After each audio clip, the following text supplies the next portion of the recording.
I'm going to get all dolled up. I'm excited. He comes and it's explosions. Hello. Oh, hi Rainy. Well, guess you know, I have a newborn. Well, she's 2 months old, going on to 3 months. And she is just here in her bouncer right next to me. So welcome. Thank you so much for clicking on in this video. If you are new here, I am SK. For all my returning subscribers, thank you so much. And this is a well-awaited video. I've had to do this for probably like over a month now. Oh, y'all like my hair, by the way? Did it myself. I washed it myself, blow dry everything, give myself a little, you know. I even trimmed my own what do you call it, the ends, clipped off some little split ends and all of that stuff. But yeah, this is a Q&A. Haven't done so in a very long time. Haven't done a question and answer video in such a long time, and I thought, you know what, it's time to just sit down, talk to you guys. So a few of you guys had some questions for me. I put it on Instagram very long time ago. I think Rain wants to say hi. Should I make her say hi to you guys? Hold on.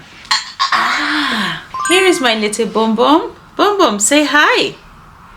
Say hello. You want me to do the Q&A holding you in my arm? Should we do that? Okay, I'll hold you for a bit. I'll hold my baby for a bit, y'all. Can you see her? You can't even see her. If I didn't say anything, y'all wouldn't even know that she's here right now. Right, Bungie? Yeah, so I did my own hair, and yeah, so let me just do this Q&A for you guys. If you're new here, I am SK, and I have been on YouTube for probably almost 5 years or something like that. I do vlogs surrounding my family life, so you know, lifestyle, all that stuff. You know, the vlogs just started out with me and my then, how old was ShéKayla? 9? I think ShéKayla was about 9 or something when I started YouTube, or 10, I can't remember, but she'll be 14 this year. So it's just crazy. So you guys saw me, the vlog started off with just her and I in the vlogs. I was in a long distance relationship, and Bunga, you want to talk to, you're not supposed to be in the Q&A, remember? You have to pretend like you're not here, Bumbi. Yeah, it started off in a long distance relationship with my now husband. He started to visit, my then boyfriend started to visit England, and we started making vlogs together until our family just expanded. I have 2 other kids now. My son, he's 1, he'll be 2 in June, and my baby girl was just born in January this year. So yeah, YouTube saw me going from just 1 kid and myself living, you know, with just my daughter, to the marriage and 2 other babies and all of that stuff. So yeah, this is me, y'all. I am also, if you're new here as well, I'm just explaining who is SK basically. Yeah, I'm 35 years old, by the way, and I was born in Jamaica and moved to Anguilla at the tender age of 7. And yeah, so my life has always been between both islands, Anguilla and Jamaica, and then I relocated to England 10 years ago. So here we are. The first question that we have here is, are you going to have more children? I know people, you know, usually even when they see you pregnant, they ask, you gonna have any more kids? So it's like you don't really get the time to, you know, enjoy the moment, because people want to know, do you plan on having more? And I feel like people should just make it a habit of just kind of living in the moment with people. Don't ask them when they're gonna have more kids, if they're gonna have more kids. The answer to that, I know for some of you guys that have been following, if you haven't been following, you know, as I said, I've got 3 kids.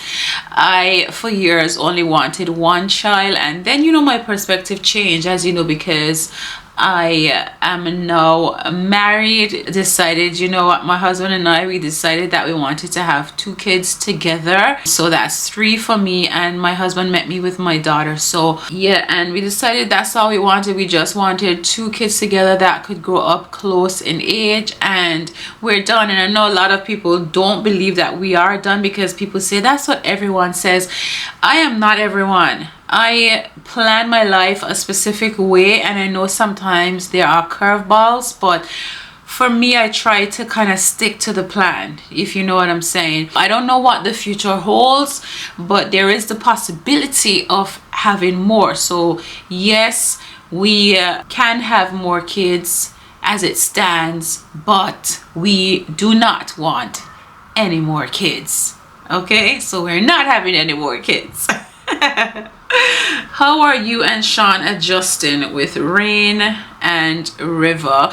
It has been very, I'm not gonna lie, it has been up and down. It had a lot of highs and lows, I'm not gonna lie. From the moment I was pregnant, it was always like very sort of, I just felt a bit I feel like I was low-key terrified. I was a bit terrified because even though we planned to have them close in age, we didn't really think about when it actually happened, like, what are we going to do? It was a sort of thing like, yeah, we want them to grow up. So, you know, you talk about them growing up together and you can see them playing, you know, you just picture that.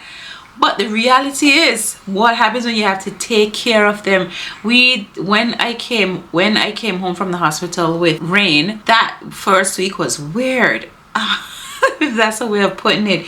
It was so weird. And what we struggled with though was both of them crying at the same time.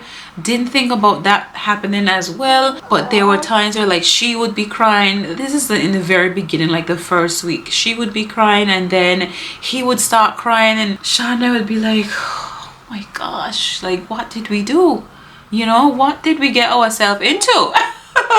With these two children crying at the same time. And I'm telling you, if you're not strong enough, and if Sean wasn't with me, I think I probably would have lost my mind. It's not easy, and I'm glad that I have such a supporting husband, a supportive father. He's just amazing. You guys know I praise him all the time. Like, I absolutely love my husband to death, and he is the most amazing man. I am telling you, he's just so great with the babies, and he's always just helpful. And can I tell you, from the moment I was like pregnant, because you know I had a difficult pregnancy, I had a very difficult pregnancy, and he just stepped up. And when we came home from the hospital, kid you not, I did not lay a finger in that kitchen. Like for over a month, Sean was the only one in that kitchen cooking. He was making breakfast, he was making us lunch, he cooked dinner every single day. And you know, I think he just gave me that time to rest and recuperate. And you know, even at night time he would help. You know, he just wouldn't be asleep or baby's crying, like he would tap me and say, oh, wake up, she's crying. You know, it was not like that. So we sort of just work together. You know, when I am changing Rain's diaper, if River's own needs changing, he does that. And if something, you know, we kind of just work as a team. So we pick up where one left off and all of that stuff. So it's amazing now, you know. So we're doing great now. We've all fallen into a nice little routine right now. How is postpartum treating you? I think I kind of, yeah, so that probably can go into that, be wrapped up into that previous answer as well, you know, in a sense, because I'm doing great. You know, I thank the Lord. No matter how many times I wanted to scream or cry, I just continue to just stay positive. You know, I am a positive person, and sometimes, you know, when things are just going up in the air, like mad, going a bit mad, I just take a step back, sit back, breathe. And you know, I'm also a very patient person. So if things are getting too much for me, you know, I relax a bit and think about how I could handle a certain situation, you know what I mean? And I am very knowledgeable as it comes to postpartum depression and all of that stuff. So I know that that was very possible. Even with having the two babies so close in age, it did cross my mind when, you know, both of them would cry at the same time and both of them need my attention. I could see how someone could go into postpartum depression, but I just thank God that it hasn't happened to me, and I've just been able to pull through. And I think it helps having that support as well. As it comes to my health, I am doing great. I am thankful that I had a smooth delivery. I did not have any sort of complications at all. So, you know, I didn't really have much to recover from apart from what's going on the inside, you know, the healing up and all of that stuff. I've been losing a bit of weight as well, just naturally. I haven't been doing anything. I did touch base on that in one of my shorts video. You know, I don't like being pressured. I don't like when people pressure moms as well about losing weight and getting back to what they were before. it's just not fair, you know. I think you should just have that time to focus on the baby. And especially if you're breastfeeding, it's a bit hard to diet and breastfeed at the same time, you know. I find it hard personally, so that's not something that I intend to do right now. And I think I've just been kind of losing weight naturally, and I think it's because I just exclusively breastfeeding. I heard that that's what it could be, why I've been able to just lose weight and get back to what I was previously. I know we're 169 pounds. Look at me disclosing my weight on the internet. Yeah, I'm 169 pounds, so I'm actually lighter. When I started my pregnancy, I think I was 175 pounds maybe. I was always 170 to 175 my whole life. Just my whole adult life, I've always sort of like bounced between those numbers. I think I've gone down to 165 as well, but never below that really. So yeah, I'm 169. I actually went on the scale yesterday and was like, whoa, because last time I remember being 171, and you know, so yeah, I'm good. Does your older daughter still live with you? She does. She does. If you watch every single vlog, you would see that she does, but she doesn't appear in all of the vlogs because, you know, she's a teenager now. And I know we used to vlog a lot together when she was younger, but she's not really into the whole being on YouTube sort of thing. She just got this thing, like if it's a certain type of video, she's like, oh my god, my friends are gonna see that, like, I don't know, I don't want to be in the vlog today, stuff like that. So I sort of just vlog. It's you know, it is life with SK, you know. It's me and whatever else is around me at the time. You guys will get a glimpse of that, but the channel was never designed to be like a family channel per se, you know. It's really me and my journey, and those include my family as well. So if they happen to be, you know, at a specific moment throughout in the vlog somewhere, then you'll see that. But if you don't see her, she's still here, but you know, that's just how it is. How long was your labor and delivery? Gosh, so it's all a blur now. I was induced. I had to be induced at 38 weeks just because I was high risk, and they didn't want to risk me going into labor early or any of that stuff. And plus my babies usually come very early, as in when I go into labor, I'm not in labor for a very long time. The longest I've ever been in labor was 4 hours. This time around, being induced, obviously that's the unnatural way of going into labor. I started that process at 10 a.m. and I did not have my baby until 6:30 p.m. the next day. So from 10 a.m. on the 10th of January to 6:30 p.m. she was born on the 11th of January. But I was in active labor, I would say, from about midnight. But then it slowed down. It was like up and down. Yeah, this labor and delivery was a bit weird. Like 1 minute the contractions were less than a minute apart, and then all of a sudden it just stopped. I don't know if the epidural had anything to do with that, because I do hear that messes up everything when you're in labor. Because I did get epidural this time around. It's my first time getting the epidural, and what a relief. But I was actually in pain for like 8 hours. I think it was about 8 hours, because it started around midnight and I did not get the epidural until after 8 in the morning, even though I requested for it very early, from about 3 in the morning. I needed that epidural. I was like, please. So I waited all that time just to get the epidural, and it's because they said they were busy with other patients and all of that, so I couldn't get it at the time I requested it. And I was in excruciating pain, I kid you not. It was just horrendous. But yeah, that was so long, you know, and I'm glad that I got the epidural, because I was so tired. And once you get the epidural, what I didn't know as well is that you can't eat. And here I am, you know, under the epidural, not feeling as much pain as I was, and yeah, I couldn't eat anything. But after I gave birth, I probably had like 6 slices of bread, like toast with jam and butter, or maybe 4. No, I had 4, and then I still yeah. I ate a lot. I was hungry, y'all. My baby is perfect, you know she's still here. See how quiet she is. She's awake. You make giving birth look easy. Is it? It's not easy. It's not easy.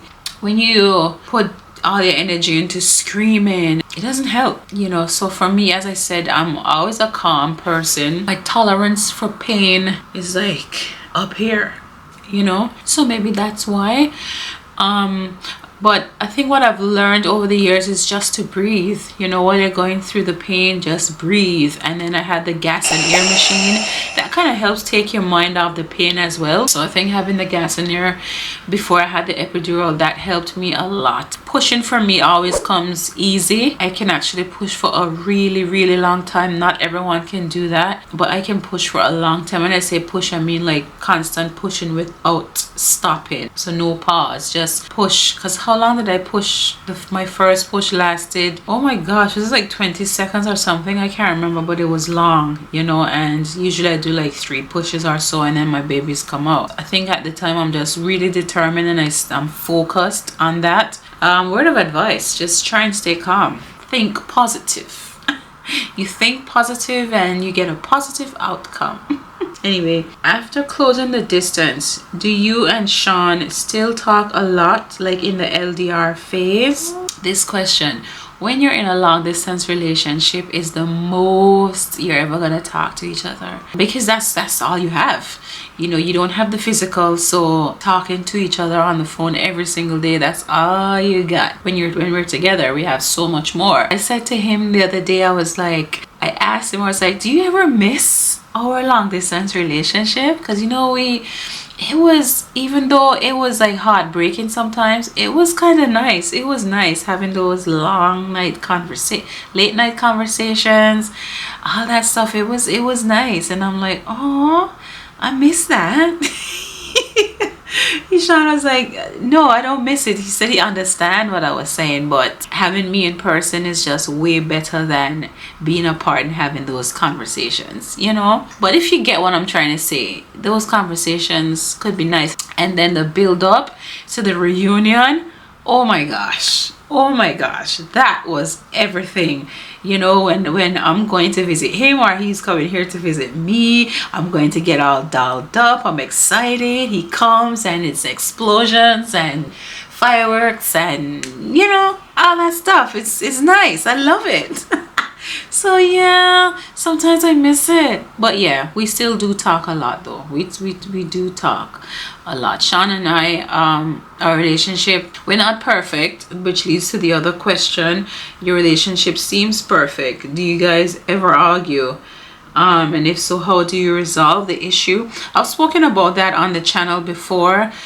We do have disagreements, of course. I mean, it would not be, it's unrealistic to just go through life without disagreements, right? It never really blow up where we have this massive fight and then don't speak for days, or you know, it's like we're not sleeping in the same bed, or it's never like that. Oh my gosh, I would hate for that to happen as well.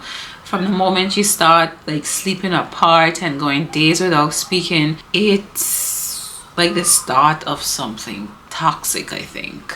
I mean, that's how I feel. Or maybe not toxic. Toxic is probably too strong of a word, but it's probably like the start of a possible breakdown in the relationship. And you don't want to start doing that. You don't want to start creating a bigger wedge, you know what I mean? I mean, if you do have the one-offs where you go to bed because you're really like upset and you're like, you know what, I'm not talking about this tonight.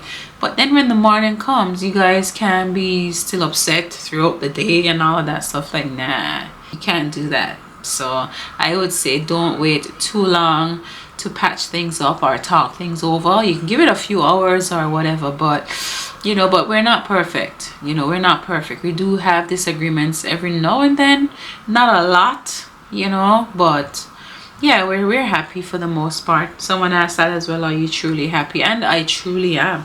I am truly happy. I am not where, as I say this all the time, I'm not where I want to be, but I mean, as I said but we, you know, we're well on our way to building that future that we dream of, and the future that we want, you know, for our family and all of that stuff. So we're not where we want to be, but we will get there. But for the most, you know, and for the most part, we are happy, we're content, and yeah, you just have to give thanks to the Lord all day, every day. I have life, I have family, I have a place to live, I have food to eat, all those stuff. I have a job, you know.